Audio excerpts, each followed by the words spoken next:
کلمہ پڑھتے ہی حضرت عمر نے فرمایا یا رسول اللہ، جب آپ سچے، قرآن سچا، اسلام سچا، تو چھپ کے نماز پڑھنے کا کیا مطلب ہے؟ فرمایا ابھی تعداد ہی کوئی نہیں، 40 تو مسلمان ہیں۔ عرض کی حضور مہربانی کریں نا، آپ صرف اجازت دیں۔ 20 لوگوں کی صفیں بنا دی گئیں، ایک صف کے آگے حضرت عمر ہیں، ایک صف کے آگے حضرت امیر حمزہ ہیں۔ جناب عمر کہنے لگے چونکہ آپ اللہ کے رسول ہیں تو لہٰذا نماز بھی آج اللہ کے گھر میں پڑھی جائے گی۔ تو حضرت عمر بیت اللہ شریف کے بیچ کھڑے ہو کے نعرہ لگاتے ہیں، فرماتے ہیں میں عمر ہوں، تم مجھے بھی جانتے ہو، میرے باپ کو بھی جانتے ہو، تم میرا قبیلہ بھی جانتے ہو، میں نے پڑھ لیا ہے محبوب کا کلمہ۔ اب جس نے بچے یتیم کرانے ہو اور اپنی بیوی بیوہ کرانی ہو، وہ آئے اور مجھے روکے۔ یہ محبوب اللہ کے ہیں اور گھر بھی اللہ کا ہے، تو نماز بھی آج اللہ کے گھر میں ہی پڑھی جائے گی۔ رسول کائنات صلی اللہ تعالیٰ علیہ وآلہ وسلم کی بارگاہ عالی مرتبت میں، عزت و عظمت میں، ایک بوڑھے صحابی حاضر ہوئے اور عرض کی یا رسول اللہ صلی اللہ تعالیٰ علیہ وسلم، میں بڑی دور سے آیا ہوں، پتہ نہیں دوبارہ آپ کی زیارت مجھے نصیب ہو سکے کہ نہ ہو سکے۔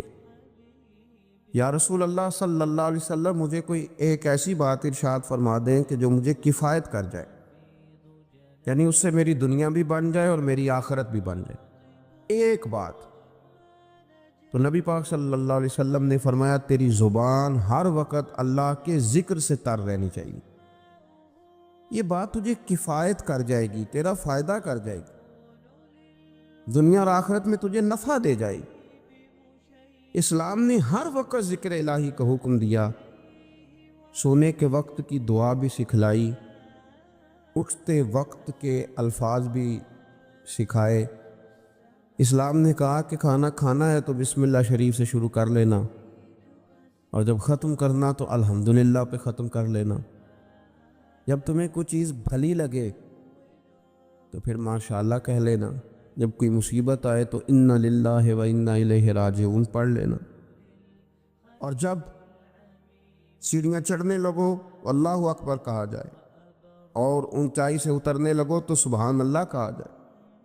وہ ہر موقع پر اللہ کی یاد کو، اللہ کے ذکر کو، رب کریم کو ہمیشہ یاد رکھا جائے۔ رسول کائنات صلی اللہ علیہ وسلم کے بارے میں سیدہ طیبہ طاہرہ حضرت عائشہ صدیقہ رضی اللہ تعالیٰ عنہ فرماتی ہیں کہ اللہ کے رسول علیہ السلام ہر وقت اپنے رب کو یاد کرتے تھے، ہر وقت حضور اپنے رب کو یاد کرتے، ہر وقت اللہ کے محبوب صلی اللہ علیہ وسلم کی زبان اطہر پر اپنے رب کریم کا ذکر رہتا تھا۔ تو کثرت کے ساتھ ذکر کرنا اور ذکر کو اپنی طبیعت کا حصہ بنا لینا۔ آپ کتاب و سنت کا جب مطالعہ کرتے ہیں تو آپ غور فرمائیں کہ نبی پاک صلی اللہ علیہ وسلم نے مختلف صورتوں کے فضائل بیان کیے، پھر نبی پاک علیہ السلام نے اللہ کے مختلف اسماء کا، مختلف ناموں کی فضیلت بیان کی۔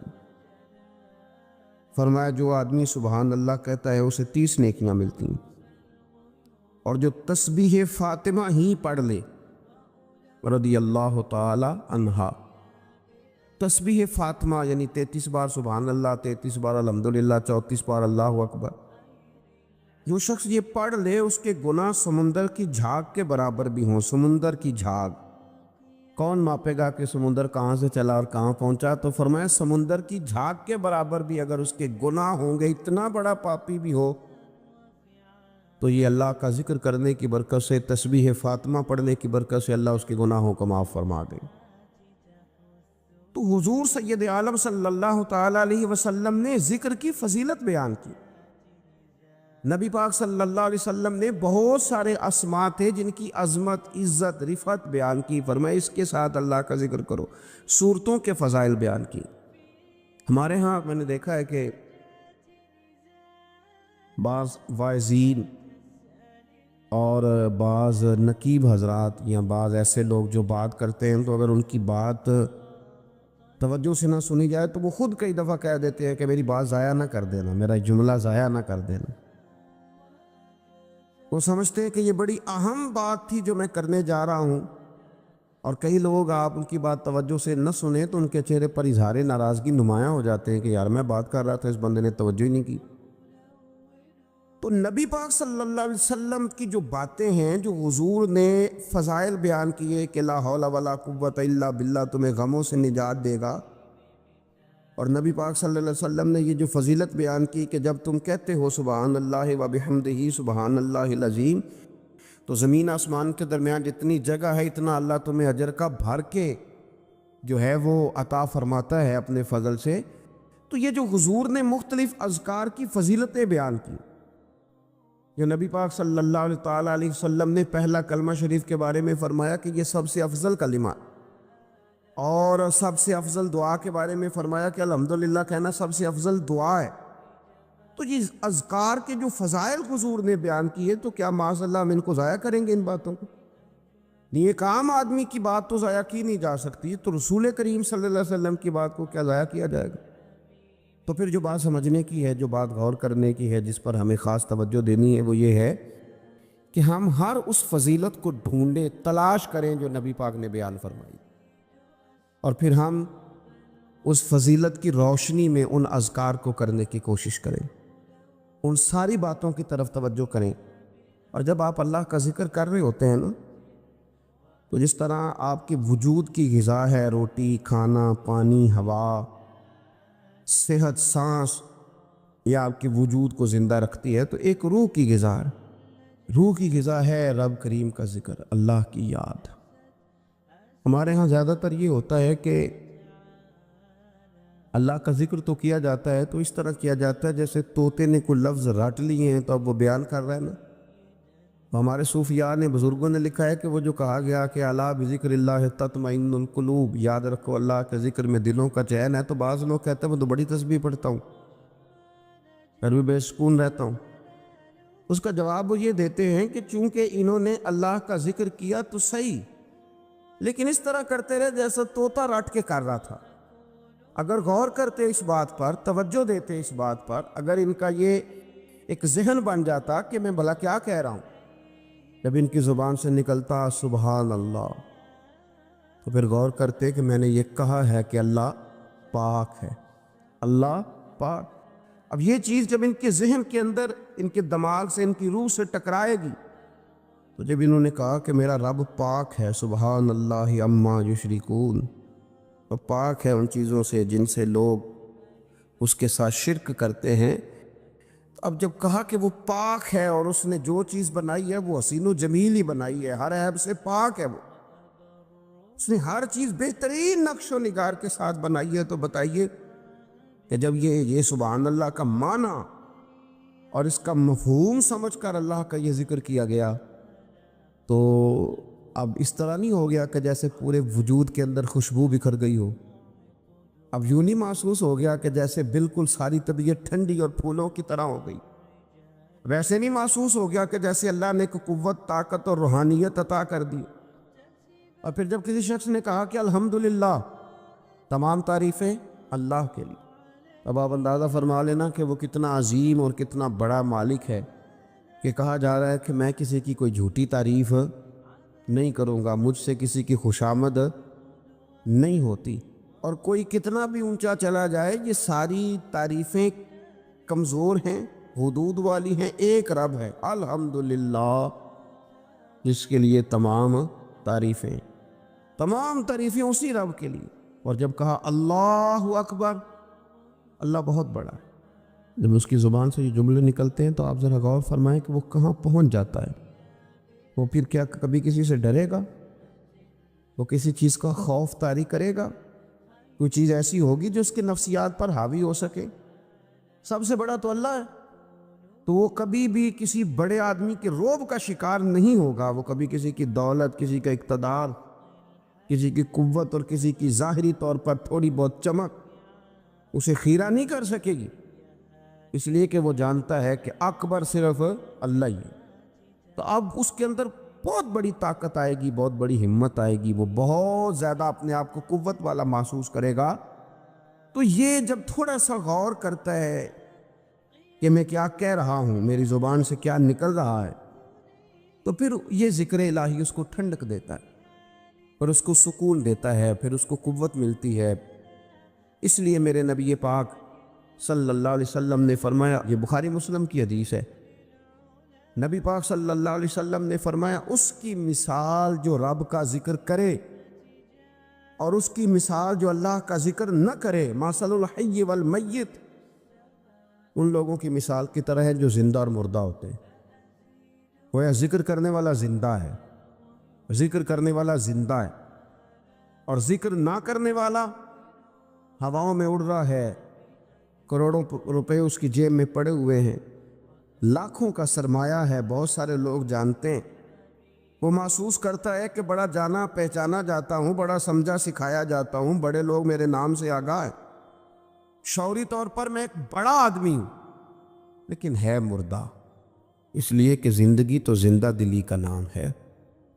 مردہ دل کیا خاک جیا کرتے، زندہ وہ ہے جس کا مصلی آباد ہے، زندہ وہ ہے جس کی زبان اللہ کو یاد کرتی، زندہ وہ ہے جس کا کبھی کبھی دل کرتا ہے کہ آج قرآن شریف کھول لوں، زندہ تو وہ ہے جس کی طبیعت چاہتی ہے کہ یار آج لاؤ نا تسبیح، تھوڑا سا درود و سلام اپنے محبوب پہ پڑھوں، زندہ تو وہ ہے جو کبھی کبھی اس کی یاد میں محو ہو، اکیلے بیٹھا بھی ہو تو پھر بھی اس کی زبان پہ ذکر اور آنکھوں میں آنسو جاری ہو جاتا، جس کو یاد کر کے محو ہو جاتا ہے۔ یاد رکھیں، ذکر الہی انسان کو زندہ رکھتا ہے، توانائی دیتا ہے، روحانیت دیتا ہے، اس کو سکون کی دولت دیتا ہے۔ اپنے معاملات کو جب ترتیب دیں تو اذکار کی پابندی کریں۔ ہمارے جو طریقت کے سلسلے ہیں نا، یہ بنیادی طور پر طریقت کے سلسلے دو کام کرتے ہیں، ایک تو عقیدے کو پختہ کرتے ہیں، نظریات کی صفائی کرتے ہیں، جو کمزور یقین والے لوگ ہوتے ہیں ان کا یقین پختہ کرتے ہیں، جو رب کی بارگاہ سے دور ہوتے ہیں ان کے دلوں میں اللہ کی چاہت پیدا کرتے ہیں۔ یہ حکمت کے ساتھ، دانائی کے ساتھ لوگوں کی تربیت کرتے ہیں اور لوگوں کی روحوں کے اندر مستند صحیح عقائد اور یقین کی دولت لوگوں کو دیتے ہیں۔ اور دوسرا یہ ذکر کے طریقے بتلاتے ہیں، یہ لوگوں کو اذکار کی طرف مائل کرتے ہیں، جو لوگوں کا شوق، ذوق، مزاج ذکر کی طرف مائل کرتے ہیں۔ عقیدے کی پختگی دینا اور لوگوں کو اللہ کی یاد میں لگا دینا۔ الف اللہ تے چنبے دی بوٹی تے میرے من وچ مرشد لائی ہو، نفی اسبات، یعنی لا الہ الا اللہ، لا الہ نفی ہے، الا اللہ اس بات ہے، نفی اسبات دا پانی ملیا تے ہر رگے ہر جائی ہو، تے اندر بوٹی مشک مچایا تے جاں پھلاں تے آئی، تے پھر جیوے مرشد کامل باہو جس اے بوٹی لائی۔ تو یہ یاد رکھ لیں کہ صوفیہ مختلف اذکار بتلاتے ہیں، آپ کسی بھی سلسلہ طریقہ سے وابستہ ہوتے ہیں تو آپ کو کچھ پڑھنے کو بتایا جاتا ہے۔ اب کیا ہم نے اس بات کو سمجھا ہی نہیں، ہم نے یہ توجہ ہی نہیں کی کہ ہم شیخ کی بارگاہ میں گئے تھے تو انہوں نے ہمیں کچھ پڑھنے کو، کہیں بھی آپ جائیں آپ کو کوئی استغفار بتا دے گا، کوئی کلمہ شریف بتا دے گا، کچھ نہ کچھ بتایا، لیکن ہم نے کیا کیا؟ ہماری اذکار کی جانب توجہ نہیں رہتی، ہم ذکر نہیں کرتے۔ ہمارے لیے جو کام سب سے مشقت والا ہے وہ ہے ذکر۔ اچھا، بڑا عجیب آدمی ہے نا جو کسی کالج میں یونیورسٹی میں داخلہ لے اور چاہتا بھی پاس ہونا ہے پر کتاب کھول کے نہیں دے کے پڑھنا چاہتا، نمبر بھی چاہتا ہے میرے 100% ہوں، لیکن کہتا ہے مجھے کتاب نہ پڑھنی پڑے، تو یہ تو بیوقوفی ہے نا۔ آپ کو نصاب پڑھنا ہے اور نصاب کی تیاری کرنی ہے اور پھر نصاب کے مطابق آپ کو چلنا ہے۔ آپ کا ایک نصاب ہے، تو طریقت ایک یونیورسٹی کا نام ہے۔ جب آپ طریقت کے شعبے میں داخلہ لیتے ہیں تو آپ کو اذکار بتائے جاتے ہیں، آپ کو وہ اذکار کرنے ہیں، وہ وظائف پڑھنے ہیں، ان پر آپ کو توجہ دینی ہے، ان پر آپ کو غور کرنا ہے۔ تو ذکر جب آپ کریں گے تو پھر آپ کو بہت ساری ایسی چیزیں نصیب ہوں گی جن کا نفع ہوگا۔ تو ہمارے صوفیاء ایک تو تنہا ذکر کرتے، پھر اجتماعی ذکر کا بھی سبق دیتے۔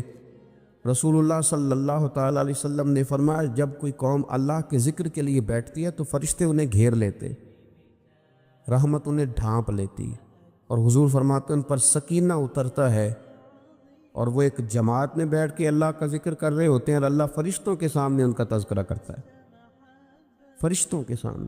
تو ایک تو انفرادی ذکر، پھر جو مجالس ذکر ہیں، محافل ذکر ہیں، ان کی افادیت یہ ہے کہ جب جمع ہو کر کے لوگ بیٹھتے ہیں تو پھر ان پر اللہ کی رحمت چھا جاتی، پھر اللہ کا فضل ان کی نگہبانی اور خبرگیری کرتا ہے۔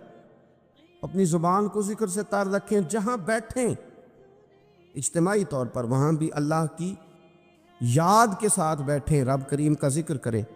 ہمارے ہاں اب خلوت میں بیٹھنا، تھوڑا سا لوگوں سے الگ ہو کے بیٹھنا، تنہائی میں بیٹھنا، یہ لوگوں کے لیے اس لیے مشکل ہو گیا ہے کہ لوگ ذکر میں تو بیٹھ نہیں سکتے، عبادت کے ساتھ کوئی دلچسپی رہی نہیں، معاذ اللہ، وظائف پڑھنے کا کوئی ذوق نہیں، تو تنہائی میں بیٹھ نہیں سکتے۔ حالانکہ ترمذی شریف میں حدیث ہے، نبی پاک صلی اللہ علیہ وسلم نے فرمایا تمہارے لیے بہتر ہے کہ اپنے گھروں کو لازم کر لو، یعنی بلا وجہ ضرورت گھروں سے نہ نکلو، اپنے گھر میں رہو، اذکار کرو، عبادت کرو۔ یہ اگرچہ اسلام کے اندر رہبانیت نہیں، سارا کچھ چھوڑ چھاڑ کے مسجد میں بیٹھنے کا حکم نہیں ہے، لیکن آپ دیکھیں نا کہ حضور علیہ السلام کی حیات مبارکہ میں کچھ اوقات ایسے ملتے ہیں کہ سرکار خلوت میں تشریف لے جاتے، تنہائی میں، بالکل الگ تھلگ ہو کے کچھ عبادت حضور نے تنہائی میں کچھ ذکر کیا ہے، الگ ہو کر۔ اعلان نبوت سے پہلے اللہ کے محبوب علیہ السلام مہینوں غار حرا میں رہا کرتے تھے۔ وہاں کیا ہوتا تھا؟ اللہ کا ذکر ہوتا تھا، اللہ کی یاد ہوتی تھی، عبادت، ریاضت، تقوی، پرہیزگاری۔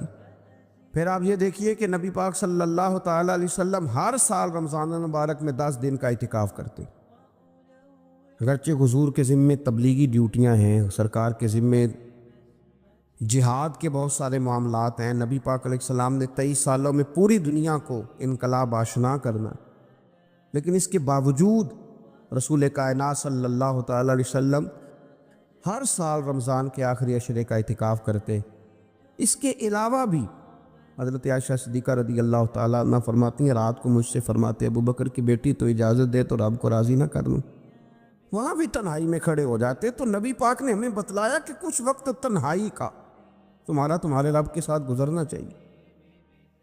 فرمایا رحمان کے بندے زمین پر آہستگی سے چلتے، وزادار انداز ہوتا ہے ان کے چلنے کا، ان کے لب و لہجے سے اور ان کے انداز گفتار و رفتار سے غیر سنجیدگی کبھی بھی نہیں ٹپکتی، وہ سنجیدہ طرز زندگی کے قائل ہوتے ہیں۔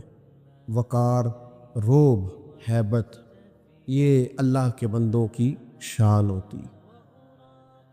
میں اور آپ جس معاشرے میں وقت گزار رہے ہیں، اس میں ہم دیکھتے ہیں کہ آہستہ آہستہ غیر سنجیدگی بڑھتی چلی جا رہی ہے۔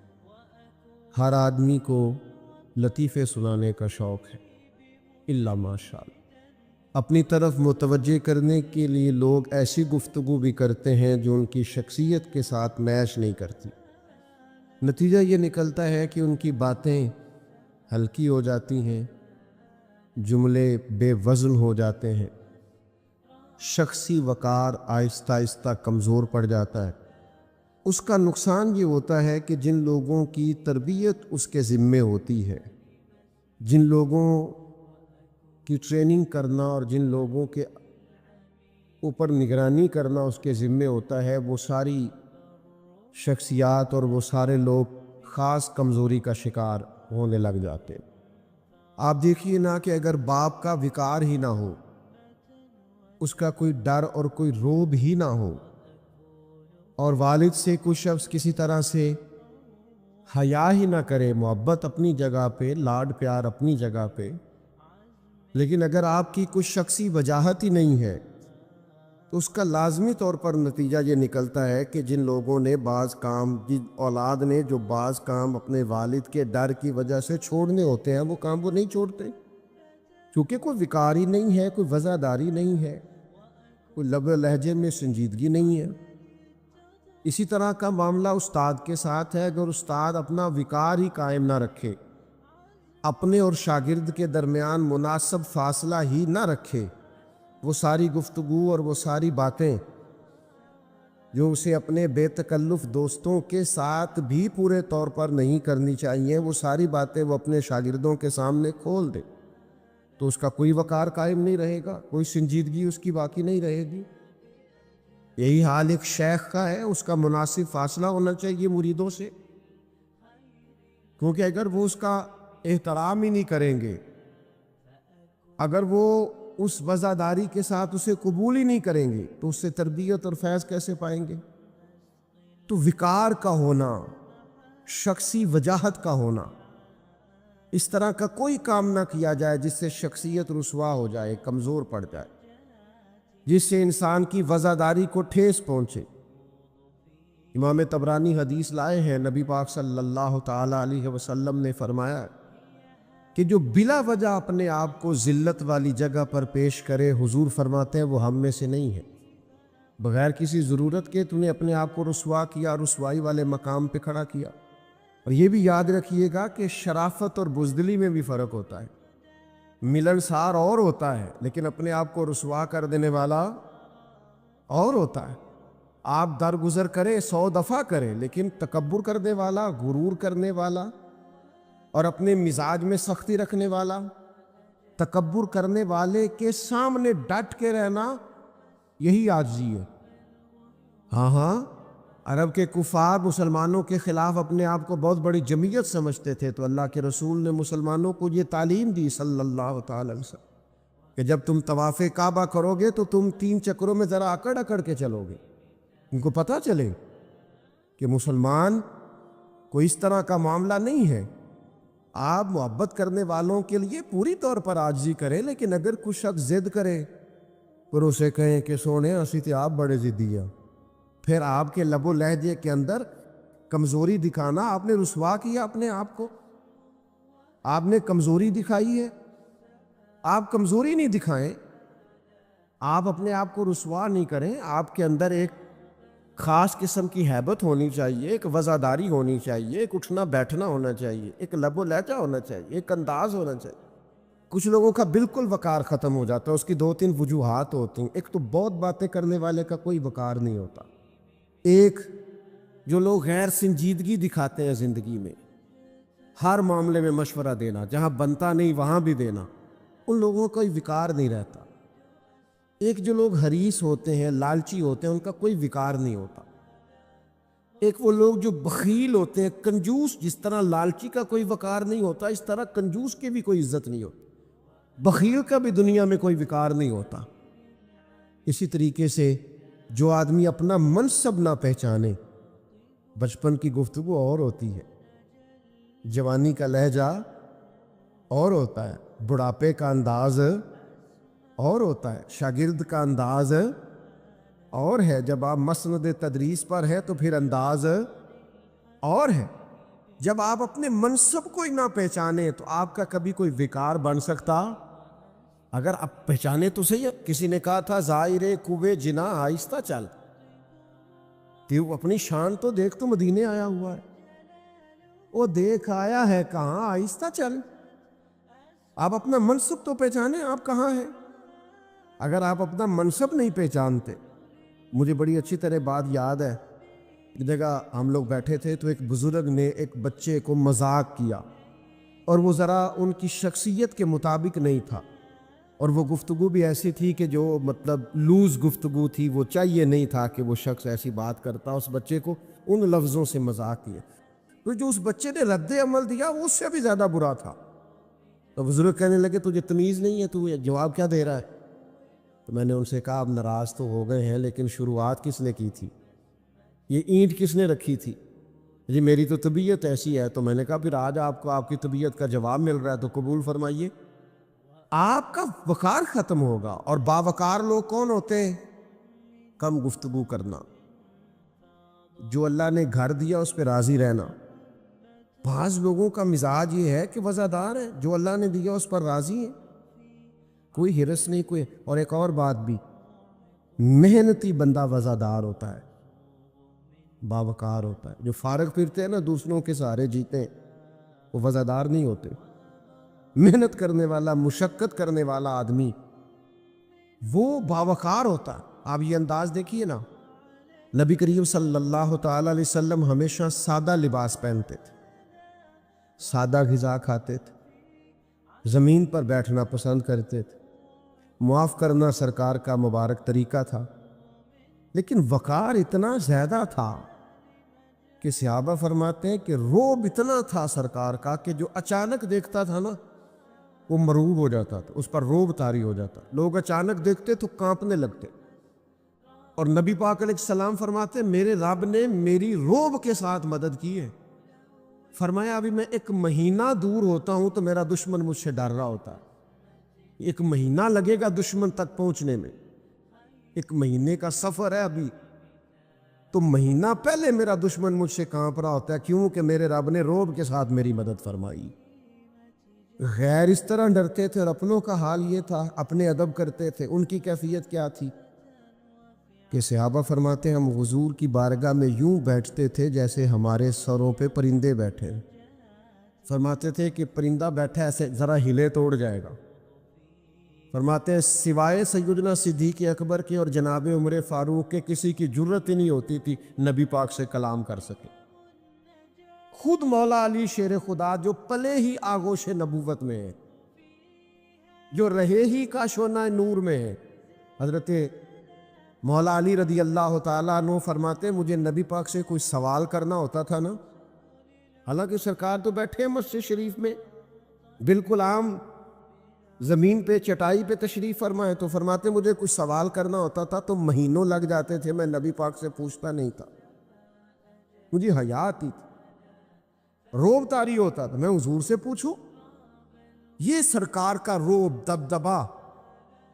اعلیٰ حضرت فرماتے ہیں تیرے آگے ہیں یوں دبے لچے فصحا عرب کے بڑے بڑے، کوئی جانے منہ میں زبان نہیں، اور نہیں بلکہ جسم میں جان نہیں، اور کروں تیرے نام پہ جان فدا، نہ بس ایک جان 2 جہاں فدا، میرا 2 جہاں سے بھی نہیں جی بھرا، میں کروں کیا کروڑوں جہاں نہیں۔ تو حضور کا دبدبا، نبی پاک کی وجاہت، سرور کائنات علیہ السلام کا روب اپنے مزاج میں شخصی وجاہت پیدا کریں۔ پاکستان ایک ایٹمی طاقت ہے اللہ کے فضل سے، اپنا ایک وقار رکھتا ہے، لیکن ہمارے حکمرانوں نے گلی گلی مانگ کے نا، پہلی اسلامی ایٹمی پاور ہے پاکستان، لوگ ڈرتے ہیں، لیکن وہ اپنے مزاج سے وزاداری ختم کر کے، آپ یقین کریں کہ میں ملک سے باہر مجھے جانا تھا تو میں وہاں اپنے کاغذات امبیسی سے جمع کرا کے واپس لوٹ رہا تھا، تو مجھے بڑے سیانے لوگ وہاں ملے اور امیر گرو، تو مجھے کہنے لگے کہ کوئی وظیفہ بتائیں باہر کا ویزا لگ جائے۔ میں نے کہا ساری کتابیں پڑھی ہیں، باہر جانے والا وظیفہ ہی کوئی نہیں کتابیں، ان کے تو دسیے کوئی وظیفہ ہے ہی نہیں ایسا۔ آپ کیوں اتنے، یہ 2024 میں 7 لاکھ پاکستانی ملک چھوڑ کے چلا گیا، اتنی کمزور بننے کی کیا ضرورت ہے؟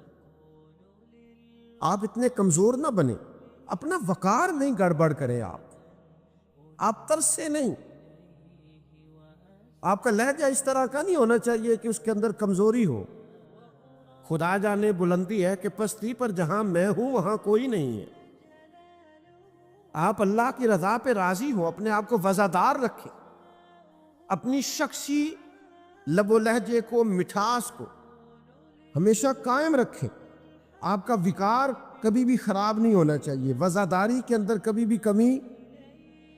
کچھ لوگ ہمارے پاس لے کے آ جاتے ہیں کہ یہ بندہ کلپ میں یہ بات کر رہا ہے تو آپ اس کا جواب دیں، تو میں کہتا ہوں اس کا سٹیٹس ہی نہیں ہے ہم اس کے ساتھ بات کریں۔ یار کو مطلب دشمن بھی تو بندے دا پتر ہونا چاہیے نا، آپ ہر ایک سے دشمنی ہماری اس سے بنتی ہے۔ شکست کھائے کسی سے تو شرم سے پانی پانی ہو، اور دعا کرو کہ دشمن بھی خاندانی ہو۔ اب بندہ مقابل، اس کو بندہ اپنا مقابل سمجھ لے، یہ ہمارا سٹیٹس نہیں ہے، آپ کی وزاداری کے خلاف۔ آپ کا ایک شخصی وقار ہونا چاہیے، آپ اس وقار کو سمجھیں۔ تو یاد رکھیے گا کہ کبھی بھی آپ اپنی شخصی وقار کو گڑبڑ نہیں ہونے دیں گے، آپ اپنی وزاداری کو قائم رکھیں۔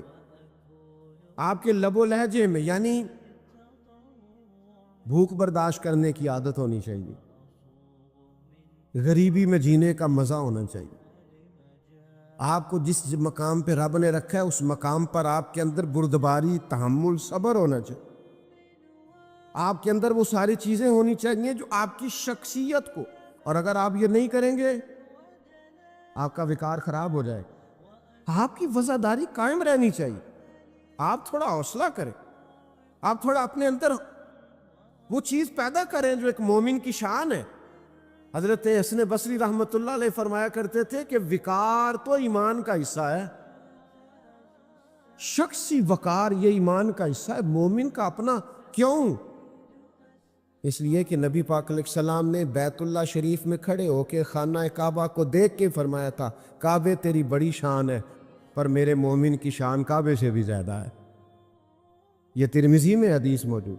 تو جب آپ کا اتنا بڑا وقار اور سٹیٹس ہے تو پھر آپ کو نہیں چاہیے کہ آپ اپنے آپ کو ذلت اور رسوائی کی جگہ پہ کھڑا کریں، آپ جان بوجھ کے اپنے آپ کو کمزور کریں، آپ اپنے لب و لہجے کے اندر ایسا کچھ بھی نہ پیدا کریں جس سے محسوس ہو کہ اللہ نے جو آپ کو شخصی عزت دی ہے، جو وقار دیا، وہ وقار کمزور پڑ گیا ہے۔ یہ کام نہ کریں۔ اللہ تعالیٰ نے رسول اللہ صلی اللہ تعالیٰ علیہ وسلم کو بڑا ہی وقار عطا فرمایا، حضور کو اللہ نے بڑی شان عطا فرمائی۔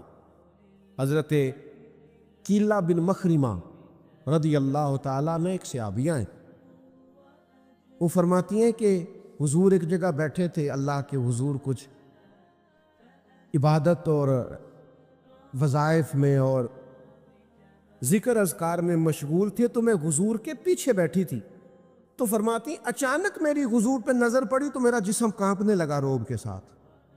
نہیں، آپ نے ابھی پوری بات پر غور نہیں کیا۔ کہتی میں چہرہ نہیں دیکھا تھا، میں نے پشت دیکھی تھی تو میں روب سے کانپنے لگا۔